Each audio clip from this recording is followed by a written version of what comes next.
Hello friends, welcome to the exam hacker YouTube channel. दोस्तों, आज की इस वीडियो में हम लोग प्रॉब्लम्स ऑफ अग्रेरियन इस टॉपिक को हम लोग यहाँ पे डिस्कस करने वाले हैं।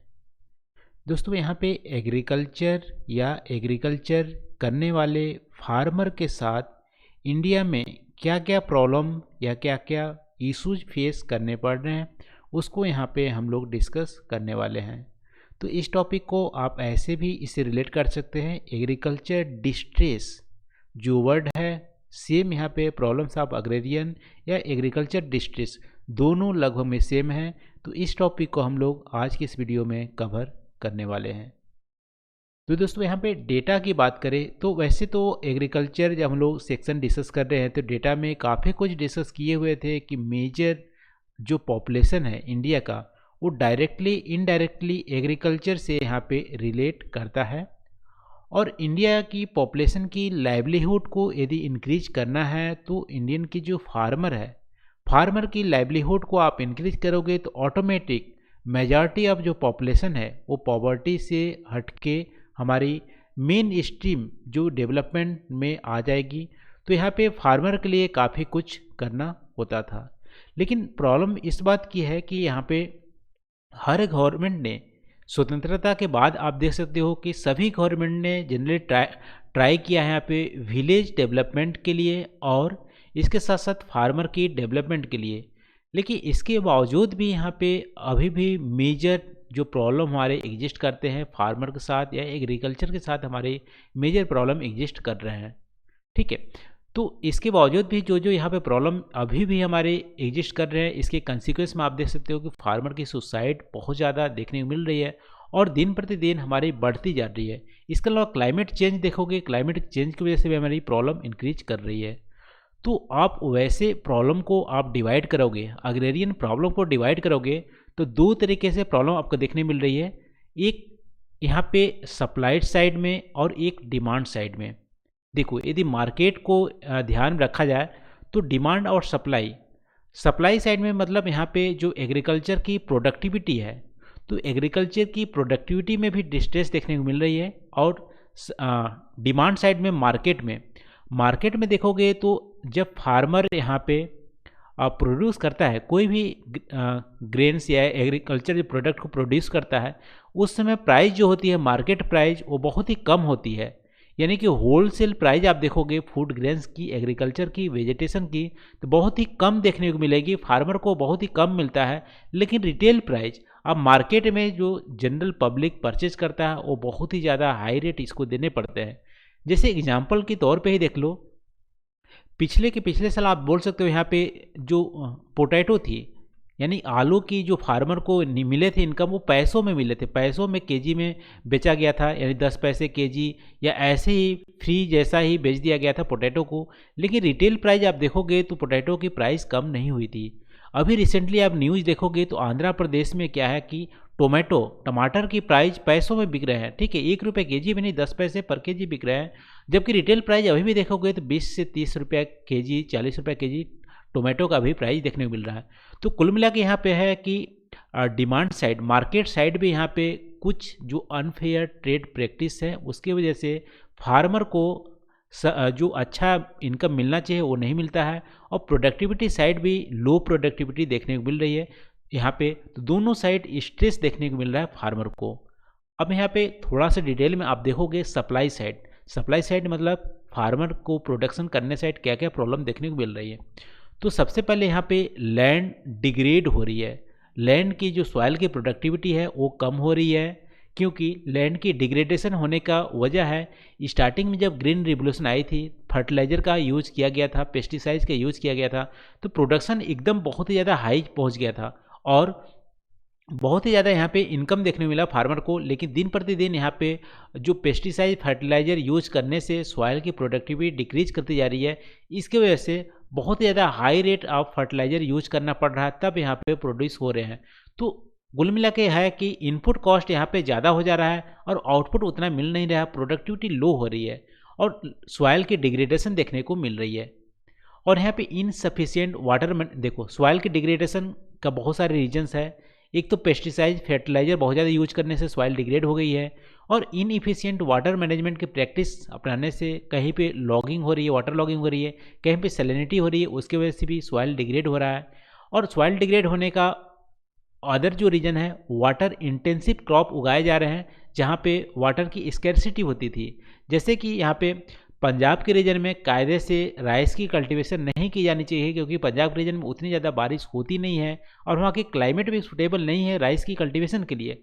लेकिन फिर भी न्यू टेक्नोलॉजी की यूज करके राइस की कल्टीवेशन वहाँ पे की जा रही है, उसकी वजह से यहाँ पे सॉइल डिग्रेड हो रही है। और महाराष्ट्र के रीजन में भी यहाँ पे शुगर कैन की कल्टीवेशन नहीं की जानी चाहिए थी, लेकिन यहाँ पे शुगर कैन की कल्टीवेशन की जा रही है, इसके वजह से सॉइल डिग्रेड हो रहा है। और इसके अलावा आप देख सकते हो मोनोक्रॉपिंग का सिस्टम यहाँ पे इंक्रीज हो रहा है। पहले यहाँ पे क्या किया जाता, फूड ग्रेन्स में बहुत सारे क्रॉप रोटेशन प्रैक्टिस अपनाए जाते थे और एक साल में दो या तीन से ज़्यादा क्रॉप उगाए जाते थे और अलग अलग क्रॉप वहाँ पे उगाए जाते थे। लेकिन अभी क्या है, मोनोक्रॉप कैश क्रॉप का यहाँ पे प्रैक्टिस हो गया है।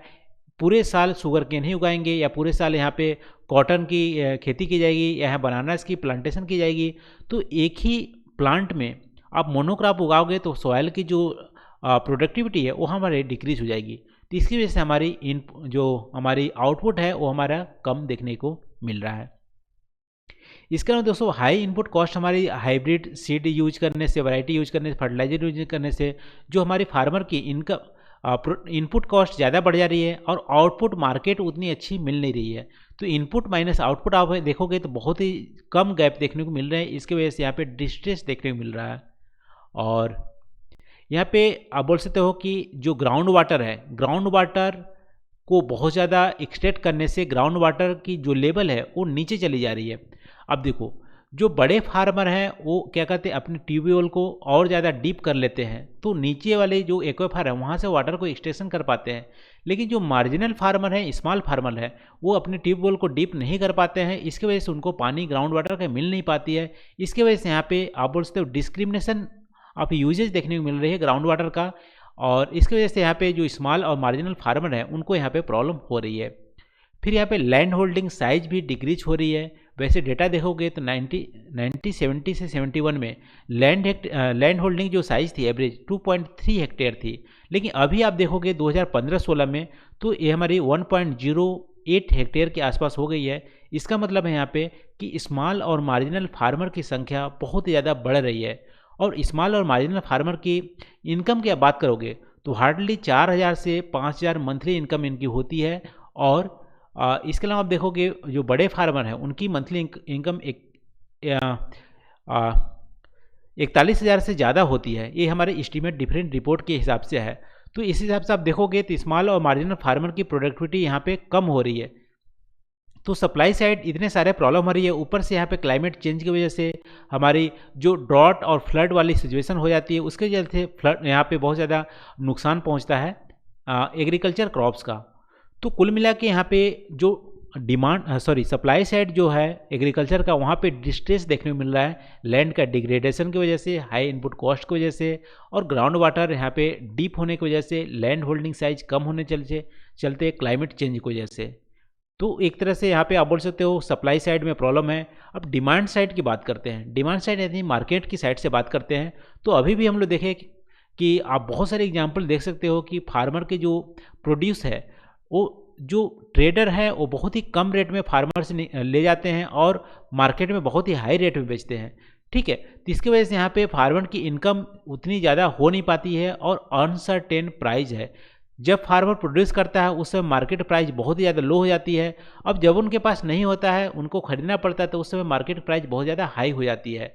ठीक है, तो यहाँ पे जो एग्रीकल्चर के प्रोड्यूस है उनका इन्फ्लेशन कम देखने को मिल रहा है और नॉन एग्रीकल्चर प्रोड्यूस है उनका इन्फ्लेशन ज़्यादा देखने को मिल रहा है।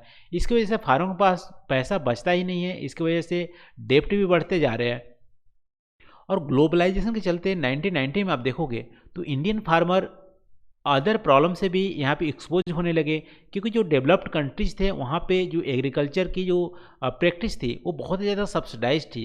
इसकी वजह से जो वहाँ के जो फार्मर थे बहुत ही सस्ते दामों पे बहुत ही लार्ज स्केल में प्रोड्यूस करते थे फूड ग्रेन्स की। अब जब इंडिया में आते थे यानी इंटरनेशनल मार्केट में आते थे तो इंडियन की जो प्रोड्यूस है, एग्रीकल्चर की जो प्रोड्यूस है उसको कम्पीट नहीं कर पाते हैं, क्योंकि इंडियन की जो प्रोड्यूस होती थी, एग्रीकल्चर होती है, उतनी सब्सिडाइड होती नहीं है और उनकी कॉस्ट बहुत ज़्यादा हाई होती है। इसकी वजह से यहाँ पे बहुत ज़्यादा यहाँ पे प्रॉब्लम भी देखने को मिल रहा है। इंटरनेशनल जो इम्पोर्ट है फूड ग्रेन्स का इंडिया में होता है बहुत सारी चीज़ों का, उसकी वजह से यहाँ पे अच्छी प्राइस इनकम नहीं मिल पाती है फार्मर को। तो ये सारी डिमांड साइड की प्रॉब्लम है और फार्मर के लिए।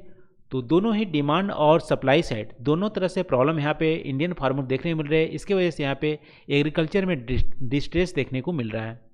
तो कंसिक्वेंस क्या होते हैं दोस्तों, एग्रियन जब डिस्ट्रेस यहाँ पे इंडिया में हो रहे हैं तो फार्मर की सुसाइड बहुत ज़्यादा बढ़ रही है। स्पेशली आप देखोगे तो महाराष्ट्र, विदर्भा के रीजन में और आंध्र प्रदेश, कर्नाटका के रीजन में आपको फार्मर सुसाइड ज़्यादा देखने को मिल रही है।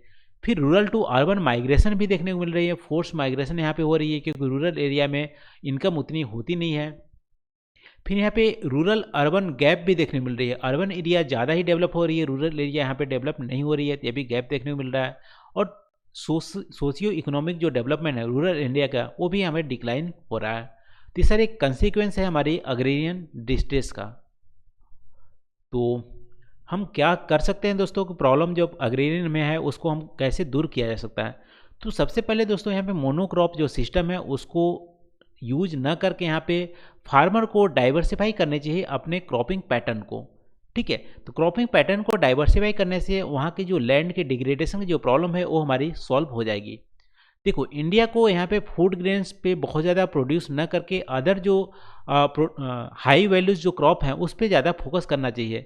जैसे कि आप देखोगे इजराइल हो गया, इटली हो गया, चिले हो गया, ये क्या करते हैं कि फूड ग्रेन्स जैसे व्हीट हो गया, राइस हो गया, ये तो इंपोर्ट करते हैं, लेकिन हाई वैल्यूज वाले आइटम जैसे यहाँ पे फ्रूट्स हो गए, ऑलिव ऑयल हो गए, ठीक है, या यहाँ पे अदर जो आइटम्स हो गए उसको यहाँ पे प्रोड्यूस करते हैं और इसको एक्सपोर्ट करते हैं।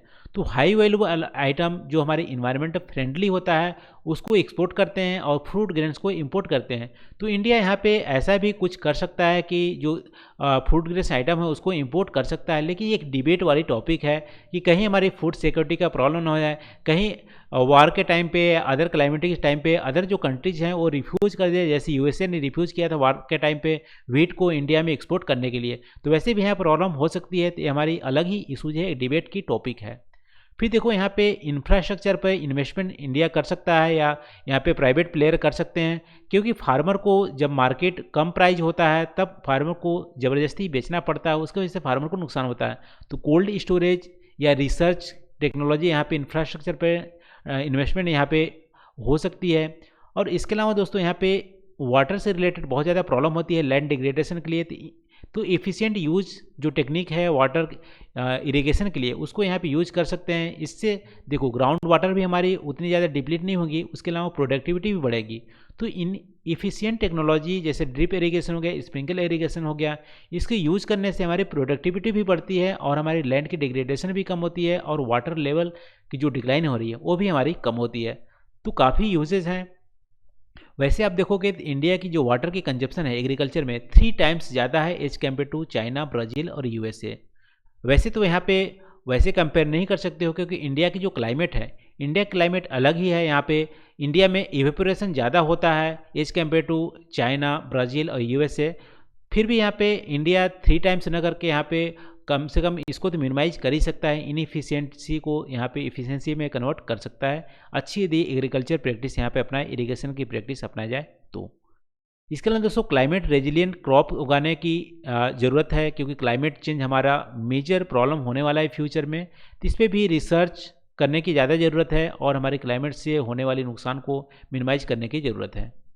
तो ये सारी चीज़ें दोस्तों यहाँ पे रिवर लिंकिंग को भी ऐड कर सकते हैं, इसकी वजह से भी हमारी जो वाटर की प्रॉब्लम है वो हमारी सॉल्व हो सकती है और अग्रियन जो डिस्ट्रेस है, एग्रीकल्चर में डिस्ट्रेस है, उसको मिनिमाइज किया जा सकता है। तो ये सारे दोस्तों तरीके हैं। तो आज की इस वीडियो में दोस्तों हम लोग एग्रेरियन जो प्रॉब्लम है उसको हम लोग डिस्कस किए। इसमें हम लोग डिमांड के साइड और सप्लाई के साइड दोनों साइड की प्रॉब्लम को हम लोग यहाँ डिस्कस किए और कंसिक्वेंस भी देखे अग्रेरियन डिस्ट्रेस में क्या कंसिक्वेंस होते हैं और इसको दूर करने के लिए हमें मोनोक्रॉपिंग को छोड़कर डाइवर्सिफाई करना चाहिए और इंडिया को हाई वैल्यूज़ जो आइटम्स हैं उस पर ज़्यादा ध्यान देना चाहिए। और यहाँ पे फूड ग्रेन्स को इंपोर्ट किया जा सकता है, ऐसा नहीं है कि सारा फूड ग्रेन्स इंडिया में प्रोड्यूस हो, इस पर भी कुछ काम कर सकता है। इंफ्रास्ट्रक्चर पर डेवलपमेंट में इन्वेस्टमेंट किए जा सकते हैं और इरिगेशन जो फैसिलिटीज़ है, इरिगेशन जो प्रैक्टिस है उसको यहाँ पे इफ़िशिएंसी उसमें लाई जा सकती है। इसकी वजह से यहाँ पे एग्रीकल्चर में जो प्रॉब्लम है उसको मिनिमाइज हम कर सकते हैं।